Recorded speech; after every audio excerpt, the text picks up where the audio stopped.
সব মুনাফিক গাদ্দার মুসলমানদের কথা শুনবেন না। মুনাফিক গাদ্দার মুসলমান কাদের বলছে? যারা ওর মতো একটা জানোয়ারের ভক্ত হয়নি তাদের, যারা ওর মতো জানোয়ারের ভোট দেয়নি তাদের মুনাফিক গাদ্দার বলছে। 26 সালে যদি কোন রকম ভাবে আমরা পশ্চিমবাংলা থেকে 10 থেকে 20টা সিট নিয়ে কোন রকম ভাবে আমরা জিততে পারি, তবে আপনাদের বলে দিচ্ছি চাঁদা তোলা আমরা বন্ধ করে দেবো। পুরো বসিরহাট সাব ডিভিশনে চাঁদা তোলা বন্ধ করে দেবো। 2026 সালে এনারা ভোটে জিতলে বসিরহাট সাব ডিভিশনে চাঁদা কালেকশন করা বন্ধ করে দেবে। কাদের? না, ওনাদের বিরুদ্ধে যে সকল আলেমরা বলছে তাদের, যারা সত্য কথা বলছে যে সকল আলেম, তাদের চাঁদা তোলা বন্ধ করে দেবে।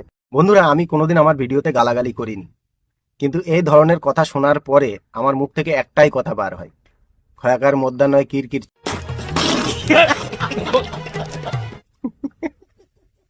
এই যে নোংরা চরিত্র নিয়ে আমাদের বাংলায় আইএসএফ চলছে, এটাই বিজেপির চরিত্র।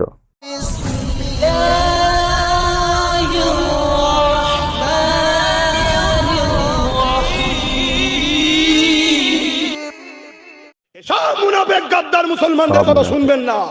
এরা সব মিলেমিশে আছে। এরা এদের বেঈমান নেতা নেত্রীর জন্য বোম বন্দুক বার করে মসজিদ মাদ্রাসার জন্য কথা বলছে, দেখছেন?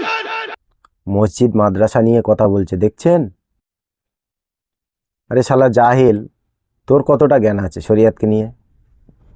মুনাফিক, বেঈমান, বেদিন, কাফের, এই ধরনের ফতোয়া এর মুখে সবসময় লেগেই আছে। বোম পিস্তল বার করে মসজিদ মাদ্রাসা নিয়ে কথা বলছে। এর 3টে কথার আমি উত্তর দেবো আপনাদেরকে। যদি দম থাকে আমাকে ভুল প্রমাণ করে দেখাবেন। মুনাফিক গাদ্দার মুসলমান কাদের বলছে? যারা ওর মতো একটা জানোয়ারের ভক্ত হয়নি তাদের, যারা ওর মতো জানোয়ারের ভোট দেয়নি তাদের মুনাফিক গাদ্দার বলছে। আচ্ছা, ওকে ভোটটা দেবে কিভাবে? পৃথিবীর বুকে যদি এই সময়ে সবথেকে ইসলামের বড় দুশমন হয়ে থাকে, বেঈমান বেদিন হয়ে থাকে, 1 নম্বরে ফেরাউনের নাজায়েজ औलाद হয়ে থাকে, সেটা হচ্ছে এইটি, অন্য কেউ না। এ আমাদেরকে বলছে বেঈমান বেদিন, মানে আমরা টিএমসি সরকারকে ভোট দিয়েছি বলে। আরে আমরা সরকার দেখে ভোট দেয়নি রে জাহিল, আমরা তাদের উন্নয়ন দেখে ভোট দিয়েছি। এবারে সকল পলিটিশিয়ানদের ভিতরে চোরচাক্কা থাকে, এটা 100% ঠিক কথা, কিন্তু এদের ভিতরে কি আছে আপনারা জানেন? এই যে বোম পিস্তল কথাটা এ বলল, এর ভক্তরা যে ভয়েস রেকর্ডিংগুলো আমার কাছে পাঠিয়ে রেখেছে, এর যদি পাছায় দম থাকে তাহলে আমার কাছে এসে সেইগুলো একটু শুনে যেতে বলো। বম পিস্তল কারা নিয়ে ঘোরে প্রমাণ হয়ে যাবে, একদম হ্যান্ড টু হ্যান্ড। আমি এর সকল ফতোয়া মিথ্যা প্রমাণ করে দেবো। এর যদি দম থাকে আমার সাথে এসে বসুক একবার। আর পৃথিবীর কোনো ব্যক্তির যদি দম থাকে যে এই সকল ফতোয়াগুলো দেয় এই জানোয়ার, এগুলো সত্য ফতোয়া, তাহলে আমার সাথে এসে বসুক। আমি আপনাদেরকে বলছি, আমি 1 কলম লেখাপড়া জানি না।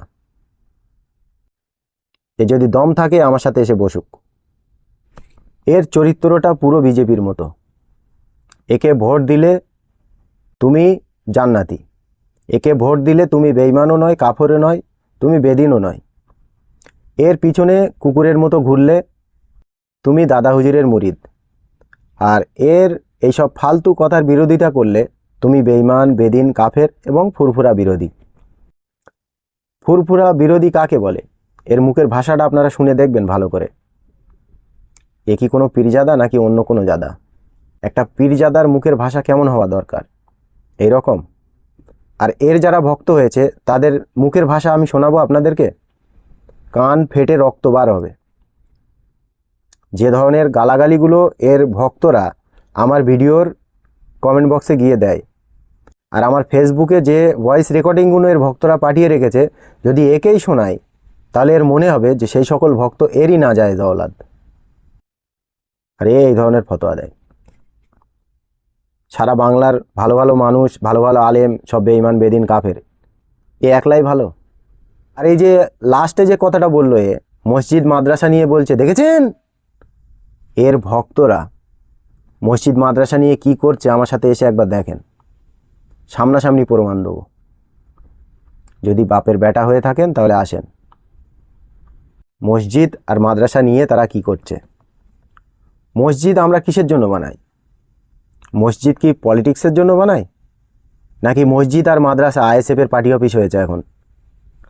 আপনারা আমার একটা কথা ভালো করে মনে রাখবেন, আপনারা যদি মসজিদ নির্মাণ করেন, মসজিদ বানান, আর সেই মসজিদ যদি পৃথিবীর কোনো ব্যক্তির পক্ষ নিয়ে বানান, তাহলে সেটা কিয়ামত পর্যন্ত মসজিদ বলে কবুল হবে না।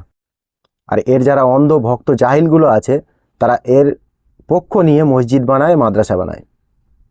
আর সেই সকল জায়গায় কি হয় তার 100 প্রমাণ আমি আপনাদেরকে দিতে পারি।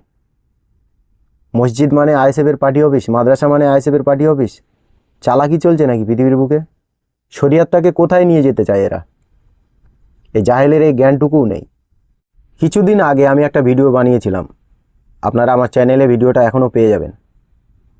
একটা আইএসএফের নেতা বসিরহাটে একটা আইএসএফের মঞ্চে উঠে মাইকে ক্যামেরার সামনে বলছে, যদি আমরা ভোটে জিততে পারি তাহলে মসজিদ মাদ্রাসার নামে চাঁদা কালেকশন করা বন্ধ করে দেবো বসিরহাট সাব ডিভিশনে। সাবধান করে দিচ্ছি, 26 সালে যদি কোন রকম ভাবে আমরা পশ্চিমবাংলা থেকে 10 থেকে 20টা সিট নিয়ে কোন রকম ভাবে আমরা জিততে পারি, তোমরা আপনাদের বলে দিচ্ছি চাঁদা তোলা আমরা বন্ধ করে দেবো। পুরো বসিরহাট সাব ডিভিশনে চাঁদা তোলা বন্ধ করে দেবো। 2026 সালে এনারা ভোটে জিতলে বসিরহাট সাব ডিভিশনে চাঁদা কালেকশন করা বন্ধ করে দেবে। কাদের? না, ওনাদের বিরুদ্ধে যে সকল আলেমরা বলছে তাদের, যারা সত্য কথা বলছে যে সকল আলেম, তাদের চাঁদা তোলা বন্ধ করে দেবে। বন্ধুরা, আমি কোনোদিন আমার ভিডিওতে গালাগালি করিনি, কিন্তু এই ধরনের কথা শোনার পরে আমার মুখ থেকে একটাই কথা বার হয়, খয়াকার মধ্যে নয় কিরকির।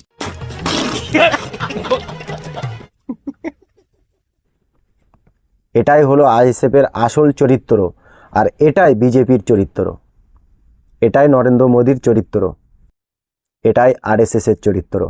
এই যে নোংরা চরিত্র নিয়ে আমাদের বাংলায় আইএসএফ চলছে, এটাই বিজেপির চরিত্র।